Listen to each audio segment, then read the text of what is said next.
planificado tiene que ver con la posibilidad de tener todos los insumos que se requieren para los planes de siembra que hemos hecho en el país, ¿no? Como consecuencia del bloqueo y el castigo que pretende el sector internacional, multinacional, impulsado por los Estados Unidos contra Venezuela, nos ha limitado el acceso a una gran cantidad de insumos como los fertilizantes y las mezclas de fertilizantes, los materiales activos para la producción de los agroquímicos correspondientes, las moléculas para la fabricación y producción de los biofertilizantes y bioinsumos que requerimos para la siembra, y de esa forma, por supuesto, la llegada oportuna a los productores y productoras. Este es uno de los primeros problemas que hemos estado atacando, y por esa razón nosotros hemos planificado lo que hemos llamado el plan de contingencia de la agricultura soberana, que no es otra cosa que el impulso, la motivación de nuestros productores a generar nuestras propias semillas, a acelerar y escalar en la producción de biocontroladores y de bioinsumos para la agricultura, y por otro lado, pues tratar de incorporar nuevos actores de manera organizada para que la producción sea mucho más eficiente. ¿Qué pasa cuando esos planes de siembra no se cumplen en su cabalidad? Por supuesto, eso genera una ausencia de un volumen determinado de productos, especialmente los productos de carácter estratégico, como son el maíz, el arroz paddy, el azúcar cruda, que se utiliza luego para refinarse en los centrales. Eso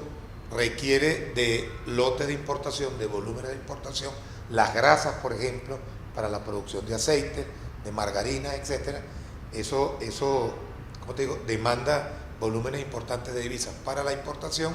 que al tener la insuficiencia de divisas como consecuencia del bloqueo financiero y la caída de los precios del petróleo, se refleja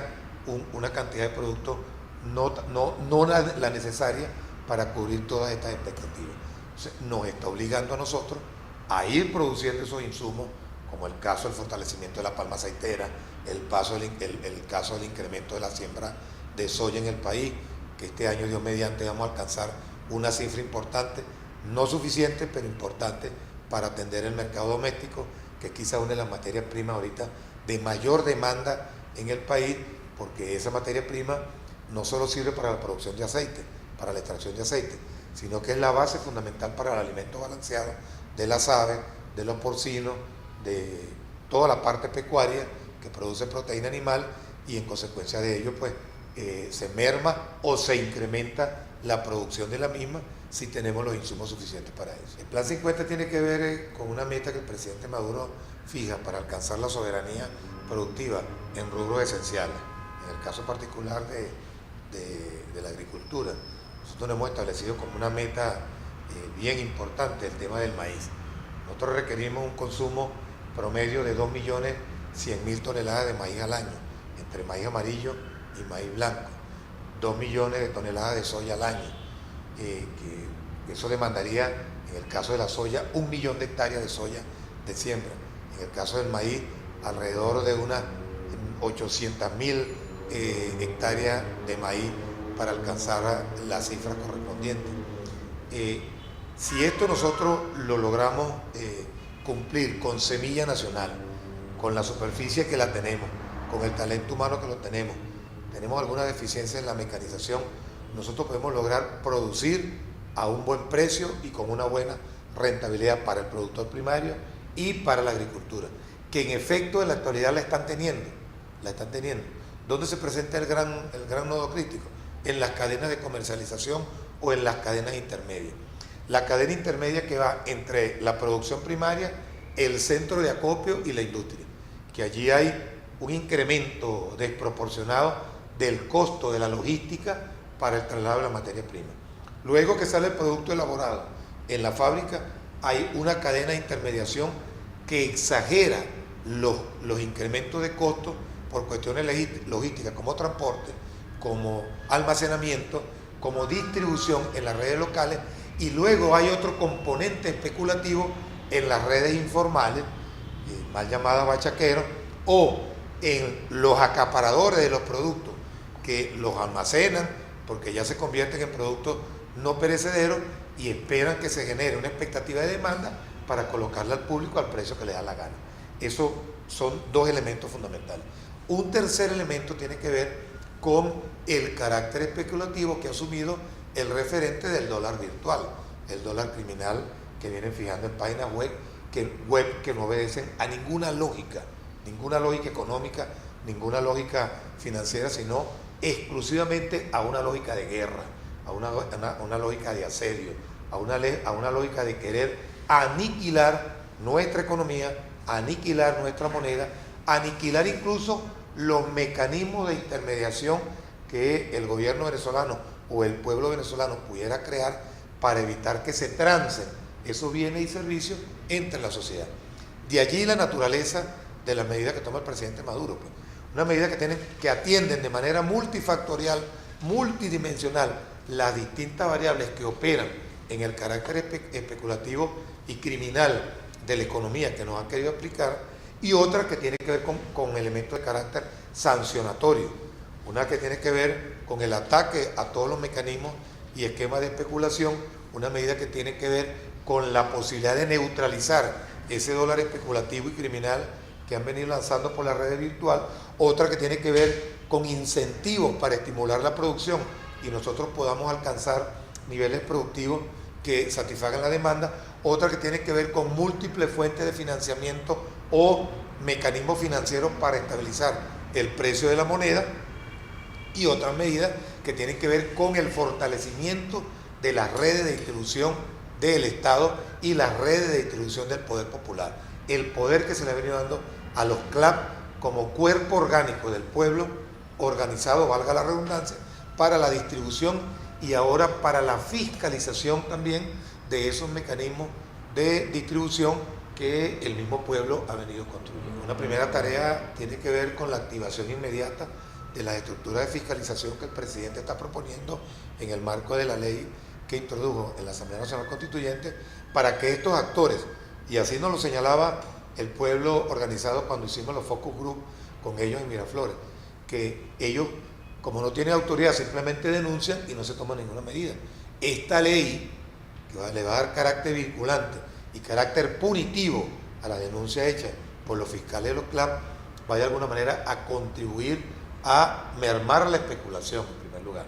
Pero más allá de eso, de combatir la especulación, que es necesario hacerlo con elementos punitivos bastante firmes, es necesario también acelerar, promocionar, motivar e incentivar los mecanismos productivos. Y por otro lado, también es necesario perfeccionar los esquemas de distribución, tanto las redes formales que ya existen como las redes del poder popular que se vienen consolidando y que de alguna manera pues han querido atacar y pervertir para que entre también en la onda especulativa. Vamos a iniciar la supervisión severa en esos 50 primeros rubros. Y te repito, los vinculados al tema de la alimentación, la higiene personal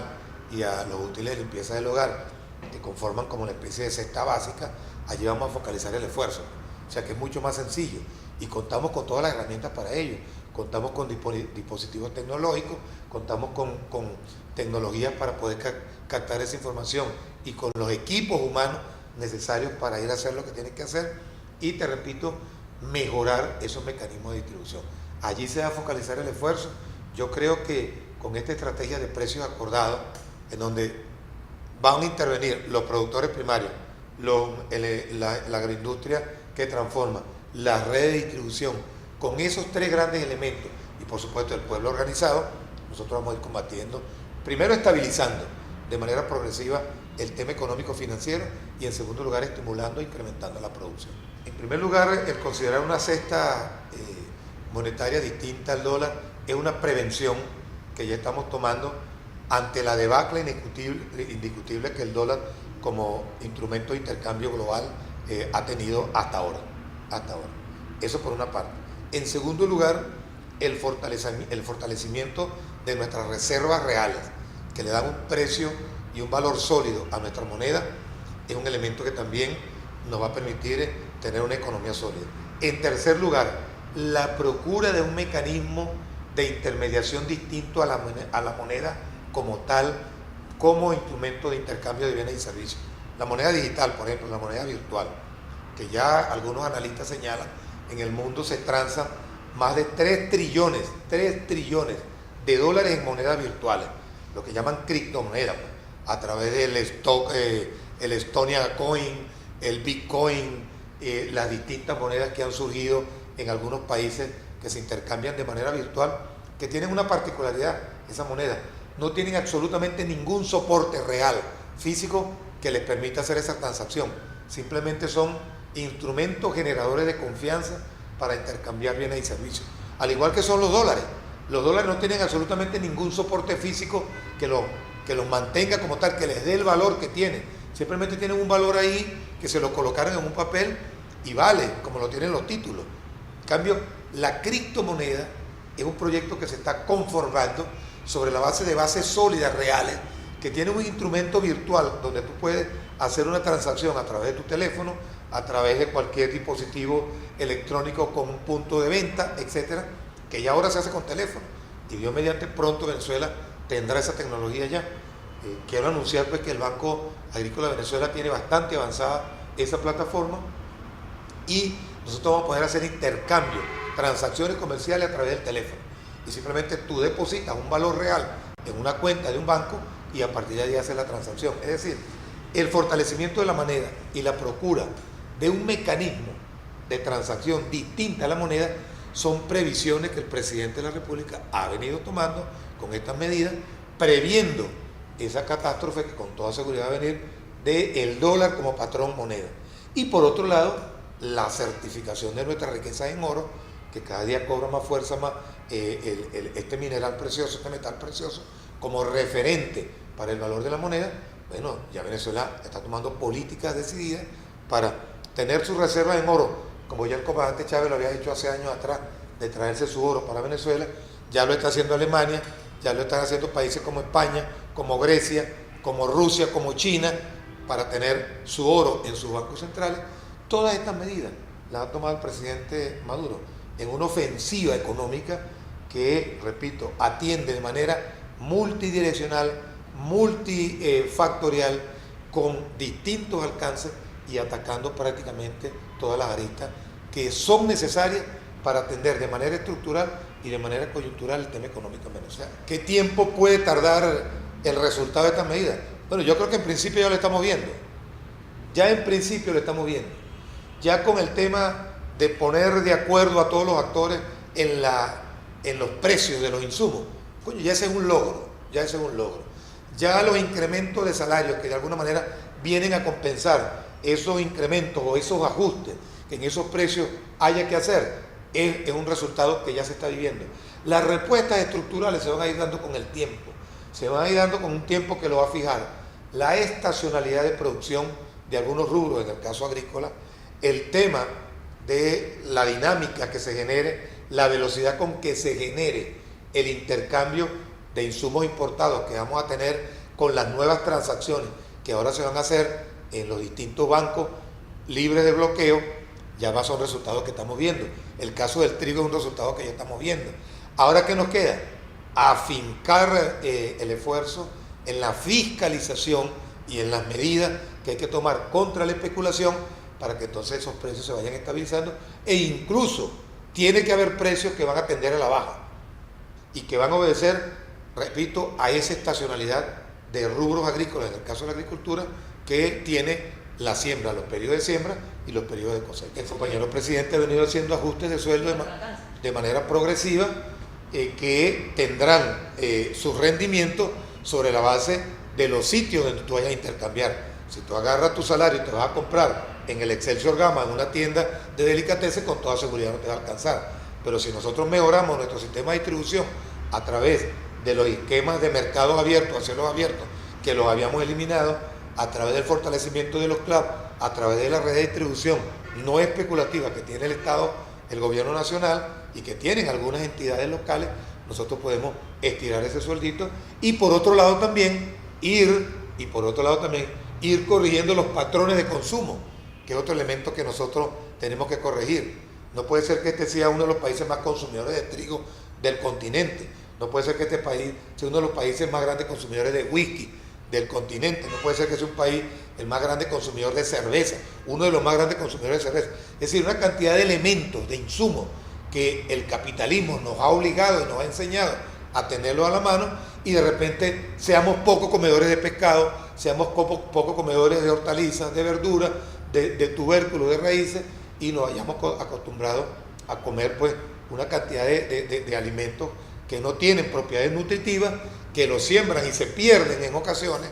y no llegan a nuestro mercado. Eso es parte de todas esas políticas, que muchas veces la gente la verá como ridícula, la verá como que no son aplicables, pero que sin embargo, poco a poco nos hemos dado cuenta. Yo quisiera mostrarte algo, como estos productos, por ejemplo, esto que está aquí, es un producto que se elabora en plantas nuestras, pero que se vende con unas marcas en empaques muy sofisticados. Esto es moringa, esto es un producto deshidratado sencillo de alta capacidad proteica. Esto es una obligación que nosotros como Estado tenemos, porque tenemos las plantas y tenemos la producción, de venderlo de manera masiva para que la gente lo consuma. Este producto que tengo aquí es cúrcuma, este es el azafrán venezolano, esto es una raicita pequeña parecida al jengibre. Esto lo producimos nosotros en nuestras plantas, se le vende a actores privados que lo comercializan de esta manera, en empaques muy bonitos, muy sanos, que se vende en los centros,